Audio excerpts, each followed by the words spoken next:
Beberapa peristiwa besar Bapak Ibu sudah kita lihat. 2019 bulan Januari, Gina Haspel, Direktur CIA menyatakan meminta maaf kepada Usama bin Laden kalau Usama bin Laden tidak terlibat dalam WTC. Bahkan dia berjanji akan mengeluarkan dana sebesar apapun untuk membayar kerugian yang dialami oleh Bin Laden Corporate akibat fitnahan yang diberikan oleh Amerika. Kalau tidak salah setelah itu Gina Haspel mengatakan mengundurkan diri. Ya, dia sebetulnya menolak dari pencalonannya sebagai ketua CIA, kepala CIA oleh Donald Trump. Dan lupakah kita isyarat kemunculan dua pasukan Al-Mahdi yang terbaik, Ahlus Syam dan Panji Hitam dari Khorasan. Antonio Guterres, Sekjen PBB, memutuskan bahwa satu-satunya solusi untuk konflik Palestina-Israel adalah solusi dua negara. Kalau kita ke West Bank Bapak Ibu, mentok di pertigaan jalan, ke kanan itu ke Ramallah. Nah itu akan menjadi wilayah Palestina, ibu kotanya Ramallah. Kalau ke kiri itu ke Al-Quds, ke West Bank, tepi barat. Dan ibu kotanya Yerusalem, itu milik Israel. Kalau itu terjadi, berarti Yerusalem itu diklaim Israel, Masjidil Aqsa akan segera mereka hancurkan. Maka ini akan memicu kebangkitan kaum muslimin Palestina Bapak Ibu. Tidak menutup kemungkinan Ahlus Syam akan muncul saat itu. Dan juga pasukan Suriah. Perang melawan Iran, juga perang melawan Suriah. Rasulullah SAW menyebutkan, Sufyani akan mengirimkan pasukan membunuh Imam Mahdi. Falamma tasafal Baida, tatkala sampai pertengahan antara Mekah Madinah di Baida, Allah tenggelamkan mereka semua. Yang tersisa hanya satu orang saja. Kembali kepada rajanya memberitahukan apa yang terjadi, lalu sang raja pun memimpin pasukan langsung memerangi Imam Mahdi. Dan Allah menangkan Imam Mahdi atas dia. Sufyani, apakah Bashar Assad? Selama ini kita tahu pemimpin Suriah adalah Bashar Assad. Kalau tahun depan jadi pembayatan Imam Mahdi, berarti Sufyani yang dimaksudkan adalah Bashar Assad. Dia keturunan Abu Sufyan, Sufyani. Darah Abu Sufyan dibawa oleh Muawiyah bin Abi Sufyan. Dia tidak berbayat kepada Ali bin Abi Thalib. Abu Muslim berkata, "Ya Muawiyah, innal muslimin innan nasa qad yubayyuna aliyan, falimada tubayyu?" Ya, kenapa engkau tidak berbayat? Falimala tubayyu. Kenapa engkau tidak membayat Ali bin Abi Thalib? Aku kecewa kepada Ali. Ali tidak menghukum pembunuh Utsman bin Affan. Utsman itu sepupuku. Mereka pembunuhnya kok berkeliaran dibiarkan begitu saja. Aku tidak terima. Maka aku tidak akan berbayat. Pergilah dia ke Suriah, di Damaskus mendeklarasikan berdirinya dinasti Umayyah. Maka darah Sufyani sampai ke Suriah. Sufyani. Nah kemudian, lupakah kita Bapak Ibu, Amerika sudah mengaku kalah dari Taliban. Artinya, di Afghanistan, Taliban sudah kembali berkuasa. Dua negara adidaya tidak berhasil mengalahkan Taliban. Kalah sama Taliban Bapak Ibu. Lupakah kita kalau Rasulullah pernah bersabda, "Yakhruju min Khorasan rayatun sud." Akan muncul dari bumi Khorasan para pembawa panji hitam. La yarudduha syai'un. Tidak ada satupun negara di muka bumi atau kaum di muka bumi yang bisa mengalahkan mereka, memukul mundur mereka. Hatta tunsoba bi'liya, sampai mereka menancapkan panji hitam mereka di Palestina, di Al-Aqsa. Taliban sudah datang ke Indonesia. Betul? Apakah hanya untuk makan siang bersama saja? Tidak mungkin, itu isyarat. Isyarat ngasih tahu sama kita, bro, bos sudah berkuasa nih di Taliban. Ayo, kapan giliran lu muncul berkuasa? Itu isyarat sebetulnya. 3 pasukan terbaik Imam Mahdi, Ahlus Syam, Haburiyatis Sud, Taifah Mansurah. Nah yang ditunggu ini Taifah Mansurah yang ketiga. Walaupun mereka disebut Taifah Mansurah, tapi ini dikhususkan. Siapa? Disebut Taifah, qit'atun minal muslimin. Hanya segelintir orang dari kaum muslimin, tidak banyak. Mansurah, ditolong Allah. Karena mereka tinggal di negara yang mayoritas Islam tapi dizolimi oleh penguasa mereka. Berarti kita punya peluang untuk menjadi Iwafilah, coba lihat. Mereka sudah muak dipimpin oleh Mahmud Abbas. Mahmud Abbas ini adalah bonekanya Israel. Gajinya dari Israel kok. Di Palestina ada 3 pergerakan terkuat.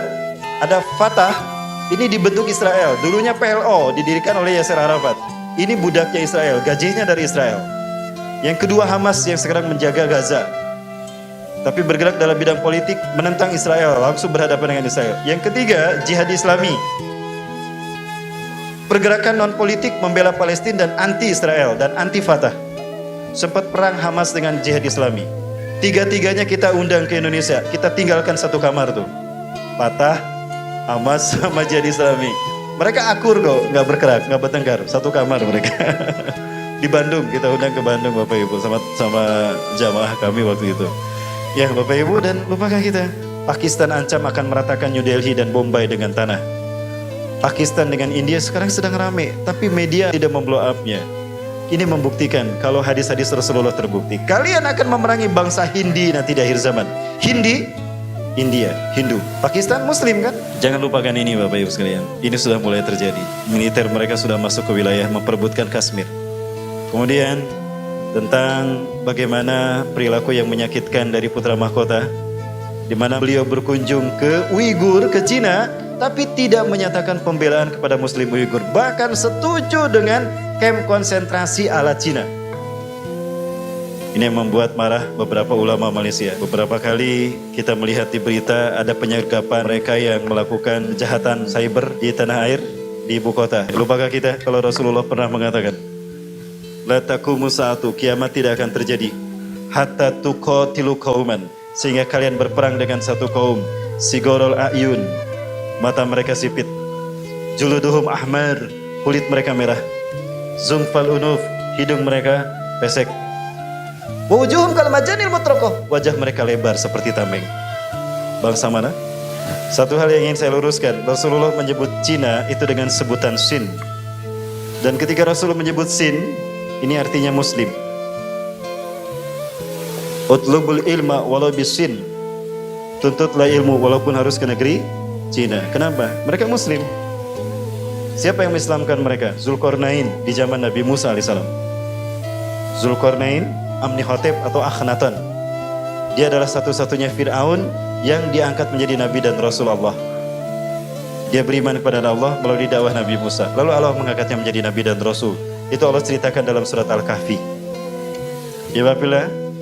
Nah, adapun Cina hari ini yang kita maksudkan bukan sebutan Cina di masa Rasulullah. Rasul menyebutnya Turka.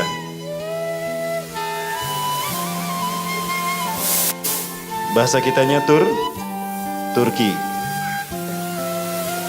Dan kalau Rasulullah menyebut Turki, Rasul tidak menyebut Turki tapi Konstantinia. Konstantinopel. Konstantinopel. Nah, Rasulullah menyebutkan kalian di akhir zaman akan berperang melawan Turki.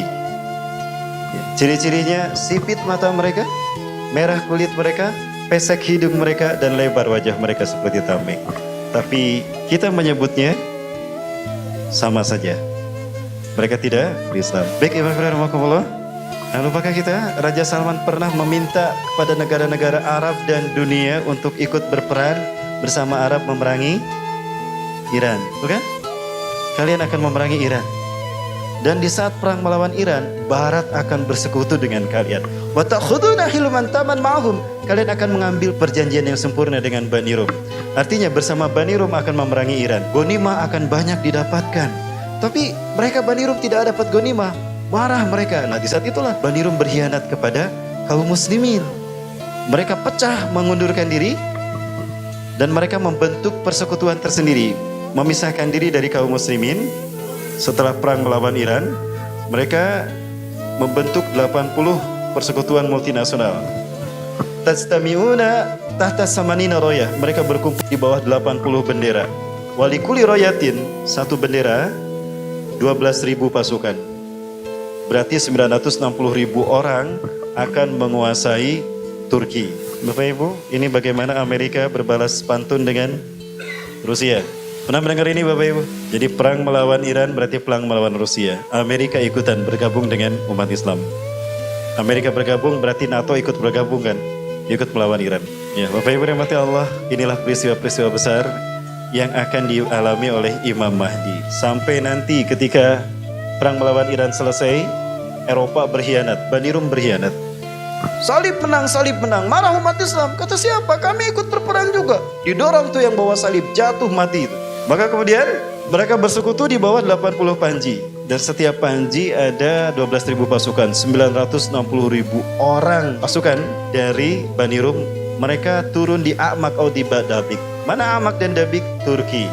Artinya Turki dikuasai oleh mereka. Nah, Ketika Turki mereka kuasai, Bapak Ibu dirahmati Allah, kemudian umat Islam posisinya di mana? Kekhawatiran saya saat itu Imam Mahdi sudah ada.